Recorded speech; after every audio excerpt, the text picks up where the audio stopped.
तो आयुषी, तुम्हें जो स्कॉलरशिप मिली हुई है वो है DSU स्कॉलरशिप टोस्काना रीजन की, और तुम यूनिवर्सिटी ऑफ पीसा में पढ़ रही हो, राइट?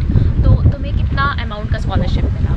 तो इट्स अराउंड 1400, 2 ईयर्स का देंगे वो लोग स्कॉलरशिप, आपके बैंक में डालेंगे सीधे। और कब इसकी रैंकिंग निकली थी और कब तुमको पहला अमाउंट मिल गया था?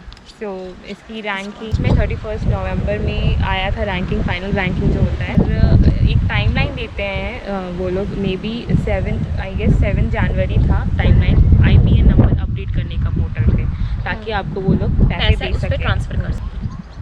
तो friends, welcome to your channel with Megh once again. अभी तक चैनल को सब्सक्राइब नहीं किया तो डू सब्सक्राइब, और अब आप हमारे चैनल के मेंबर भी बन सकते हैं। कैसे बनेंगे, क्या बनेंगे, वो आप डिस्क्रिप्शन में जाके चेक कर सकते हैं डिटेल्स इसका, ठीक है? तो आज हम बात करते हैं बहुत ही अच्छे टॉपिक के बारे में, ऐसे टॉपिक के बारे में आयुषी, जो हमेशा मुझसे स्टूडेंट्स पूछते हैं स्कॉलरशिप के बारे में। तो फाइनली ये आयुषी है, और आयुषी अपने बारे में थोड़ा आप बताइए कि क्या है, बेटर रहेगा। मैं my name is Ayushi, I am from India basically. So I got admission in university of Pisa. I am doing master here in data science and business informatics. And Ayushi, I think 4 months back only you came, right? So Ayushi, इसके पहले भी तो इसके अलावा आयुषी ने visa process के बारे में भी बताया हुआ है, और गर्ल्स से रिलेटेड कैसा एक्सपीरियंस है being a girl in Italy, उसके बारे में भी शेयर किया हुआ है। हॉस्टल के बारे में भी एक्सपीरियंस अपना शेयर किया हुआ है, क्या कॉस्ट है, क्या फैसिलिटीज़ हैं। तो वो सारे वीडियोस के लिंक जो आपको डिस्क्रिप्शन में मिल जाएंगे, आप जाकर देखिएगा। आज हम सिर्फ स्कॉलरशिप के बारे में बात करते हैं कि कैसे आयुषी को स्कॉलरशिप मिली, क्या डॉक्यूमेंट्स उसने लगाए और क्या पूरा प्रोसेस उसने फॉलो किया, राइट? तो आयुषी, सबसे पहला क्वेश्चन मेरा ये है कि क्या स्कॉलरशिप मिलना ईजी रहता है, डिफ़िकल्ट रहता है? अगर डिफ़िकल्ट, क्या पार्ट डिफ़िकल्ट रहता है स्कॉलरशिप में? ओके, सो बेसिकली आपको 3 पेपर्स बनाने पड़ते हैं। इनकम सर्टिफिकेट हो गया ओवरऑल फैमिली का, प्लस आपको बैंक स्टेटमेंट अपने जो भी आपके घर पे सबसे बड़े जो अर्निंग वाले मेंबर है उनका बैंक स्टेटमेंट आपको दिखाना पड़ता है। और थर्ड है नो प्रॉपर्टी, अगर आपके पास कोई प्रॉपर्टी नहीं है तो आप नो प्रॉपर्टी पेपर लगाओ, या फिर प्रॉपर्टी पेपर आप मेंशन करो। ये पेपर्स आप बनवा कर आपको अपोस्टल कराना पड़ता है, ट्रांसलेशन कराना पड़ता है, एंड देन हमें लीगलाइजेशन कराना पड़ता है। तो अभी कोविड के केस में मेरे केस में क्या हुआ था कि लीगलाइजेशन ज़रूरी नहीं था, बट बाद में हमें पता चला कि टॉस्काना, सबका अपना अपना रीज़न का अपना रूल्स रेगुलेशन होता है, बट टॉस्काना रीज़न में हमें लीगलाइजेशन एम्बेसी से इम्पॉर्टेंट था।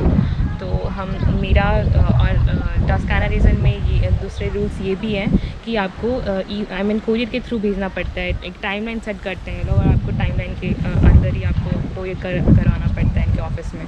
और उस टाइम पे मेरा कोविड के टाइम पे एम्बेसी ओपन नहीं थी, तो मेरी पेपर्स में एम्बेसी का लीगलाइजेशन नहीं था। तो यहाँ से मुझे ट्रिब्यूनल जाकर मतलब लीगलाइजेशन कराना पड़ा। तो या तो 2 मेथड है लीगलाइजेशन का, या तो आप एम्बेसी से करो अपने कंट्री से, वरना आप यहाँ पे ट्रिब्यूनल में जाकर लीगलाइजेशन करा के। लेकिन उसका आयुषी लास्ट डेट कब था तुम्हारे डॉक्यूमेंट सबमिट करने का? सो बेसिकली मुझे अभी याद तो नहीं है, याद है अगर तो सितंबर 4 आई गेस था लास्ट डेट था। 4 सितंबर को आपको कोरियर करना था। तो ऑनलाइन कुछ था, ऑनलाइन डॉक्यूमेंट सबमिट करने का? ऑनलाइन नहीं, ऑनलाइन कोई भी अपलोड आपको डॉक्यूमेंट अपलोड नहीं करना है। आपको बस फॉर्म भरने हैं ऑनलाइन, और आपको कोरियर करना है सारे फॉर्म का प्रिंट आउट कर विद ओरिजिनल डॉक्यूमेंट्स आपको कोरियर करने हैं इनके ऑफिस में पीसा में। और अगर लीगलाइजेशन नहीं है तो आपको जब रैंकिंग आएगी, रैंकिंग मेरी आई थिंक सितंबर लास्ट या अक्टूबर लास्ट तक आई गई थी रैंकिंग। तो उस रैंकिंग में आपको दिखाएगा कि अगर आपका पेपर अच्छे से नहीं लीगलाइजेशन है तो वो सस्पेंड में डाल देंगे, और आपको एक मंथ का यहाँ पे टाइमलाइन देंगे कि आपको इस 1 मंथ में फिर से लीगलाइजेशन करा के आप मेरे ऑफिस तक भेजो। अगर आप नहीं भेजोगे तो आप एक्सक्लूडेड हो जाओगे। एक्सक्लूडेड इन द सेंस आपको बिल्कुल भी स्कॉलरशिप नहीं मिलेगा, कोई चांस? या एग्जैक्टली। ओके, तो ये था। अच्छा, जो डॉक्यूमेंट था आपका, ये 3 जो डॉक्यूमेंट था आयुषी तुम्हारा, तो इसमें तुमने ऑनलाइन देखा होगा कि क्या इनकम ब्रैकेट है, तो वो तुमने क्या ईजे की वैल्यू देखी थी? बेसिकली अच्छा अगर रैंकिंग चाहिए तो मेरे को ऐसा बहुत लोगों ने बोला था इंडिया में कि बहुत कम इनकम रखो तो मैंने 60,000 पर ईयर रखवाया था।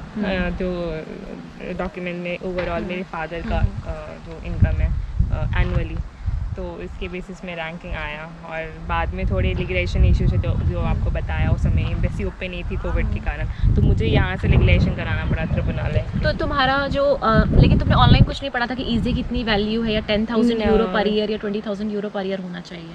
नहीं, ऐसा तो मैंने ऐसे कुछ वैल्यू है, मुझे करेक्टली पता नहीं है कितना है, बट मैंने कम से कम मैंने लाइक रखो ताकि रैंकिंग अच्छी रहे। अच्छी हो जाए।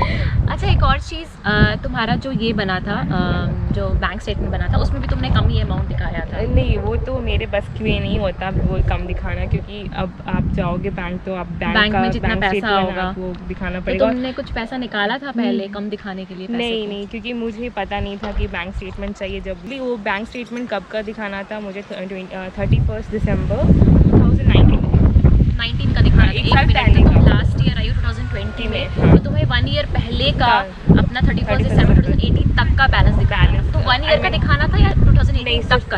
31 दिसंबर 2019 के डेट में जितना क्लोजिंग बैलेंस से आप ये भी कर सकते हो। बहुत सारे अकाउंट्स है तो जिसमें कम अमाउंट है, आप उसका क्लोजिंग बैलेंस दिखा दो। टिप।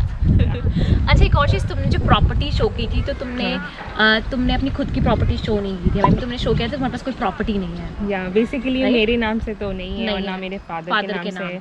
मेरे फादर के नाम से है, तो मैंने नो प्रॉपर्टी। ओके, तो फ्रेंड्स, ये क्वेश्चन काफ़ी आप लोग पूछते हैं ग्रैंडफादर के नाम पे, तो मैं पहले भी कहती हूँ कि सिर्फ अगर मम्मी पापा और आपके खुद के नाम पे कोई प्रॉपर्टी, तभी वो आपकी प्रॉपर्टी हुई। आपके नाना नानी चाचा चाची के नाम पे अगर प्रॉपर्टी और उनके घर पे रहते हैं तो वो आपकी प्रॉपर्टी नहीं है, तो आप बताएंगे कि नो प्रॉपर्टी, हमारे पास कोई प्रॉपर्टी नहीं है, राइट? तो आयुषी, ये तीनों डॉक्यूमेंट तुमने कब रेडी कराना स्टार्ट किया था?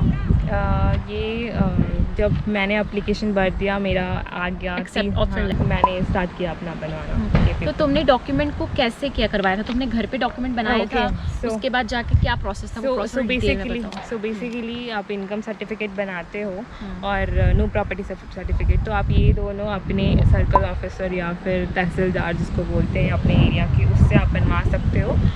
उसके बाद आपको क्या करना होता है, फिर आप बैंक स्टेटमेंट निकालोगे अपने पापा के बैंक में जाकर, तो उसमें भी बैंक मैनेजर का सिग्नेचर एंड स्टैम्प होना चाहिए। ये सारा निकलवा के फिर ट्रांसलेशन कराओगे उसका। फिर ये सारे एम्बेसी से लीगलाइजेशन कराना है। फिर भी तो एक मिनट, जो अपोस्टाइल तुमने कराया था, तुमने MEU को डॉक्यूमेंट भेजे थे जाकर के दिल्ली में? एक्चुअली मैंने क्योंकि उस समय कोविड था तो मैं कहीं इधर उधर नहीं जाना चाह रही थी, तो मैंने एजेंट के थ्रू कराया था। मैं बैंगलोर में रह रही थी क्योंकि मैं वहाँ पे जॉब कर रही थी, तो फिर मैंने बैंगलोर में किसी एजेंट को वहाँ पे कांटेक्ट किया और उसके थ्रू कराया। और उसका मैं आपको बताती हूँ कि वो एजेंट जो है वो भी अटेस्टेशन करके है, आप वहाँ से भी करा सकते हो। बहुत अच्छे लोग हैं, वो लोग हेल्प करते हैं। कितना अमाउंट लिया था उन लोगों ने? तो बेसिकली वो 2 डॉक्यूमेंट अटेस्टेशन का, तो बेसिकली एक डॉक्यूमेंट का वो लोग आई गेस 2500 ले रहे थे उस टाइम पे। मे बी कोविड था तो इसलिए पैसे ज़्यादा हैं या क्या है, तो इतना है। और कितने टाइम में हो के आ गया तुम्हारा अटेस्टेशन डॉक्यूमेंट? अटेस्टेशन में उस समय बहुत सारी स्टूडेंट की हो रही थी, तो थोड़ी लेट भी हो रही थी कोविड के कारण। यस, अटेस्टेशन अपोस्टल के लिए 1 वीक का टाइम रखते हैं कि आपको 1 वीक में हम करा देंगे। और ट्रांसलेशन में आपको कि आपको ऑथराइज्ड है, जो मैं दिल्ली से ही सारा ट्रांसलेशन कराई हूँ, तो वो मे बी आपको 2 या 3 दिन में दे दें, या फिर may be max to max. तो अटेस्टेशन 1 वीक से 10 डेज और फिर 2-3 दिन में ट्रांसलेशन हो जाता है। और जो ट्रांसलेशन होगा, तुम्हारा बैंक स्टेटमेंट भी ट्रांसलेट होगा, और बैंक स्टेटमेंट में अटेस्टेशन होगा। मतलब तीनों डॉक्यूमेंट तुम्हारे एपोस्टाइल होंगे और ट्रांसलेट होंगे। उसके बाद जाएंगे इटालियन एम्बेसी में लीगलाइज होने के लिए। मतलब ये जो डॉक्यूमेंट है सही है, कोई फर्जी नहीं है, I mean that is only right, legalisation करेंगे वो। ओके, और वो ट्रांसलेशन भी ऑब्वियसली चेक करते हैं कि जो ट्रांसलेशन है वो सही है कि नहीं, ये प्रोसेस है उनका लीगलाइजेशन का। तो एम्बेसी काफ़ी टाइम लेती है, तो तुमने लीगलाइजेशन यहाँ से कराया था क्योंकि इंडिया में एम्बेसी बंद थी, राइट? हाँ, उस टाइम पे बंद थी और हमें टाइमलाइन था क्योंकि और कोई तुमने मुझे भी कांटेक्ट किया था और भी स्टूडेंट्स को कांटेक्ट किया था लीगलाइजेशन के लिए, तो फाइनली तुम्हारा लीगलाइजेशन हो गया था, राइट? और सबमिशन हो गया था टाइम पे। Okay guys, so thank you so much for watching Travel with Meg, and also do subscribe the channel, and if you want to join and be the member of Travel with Meg, just see there is a button written join. You can click there and you can join. So bye bye, ciao ciao.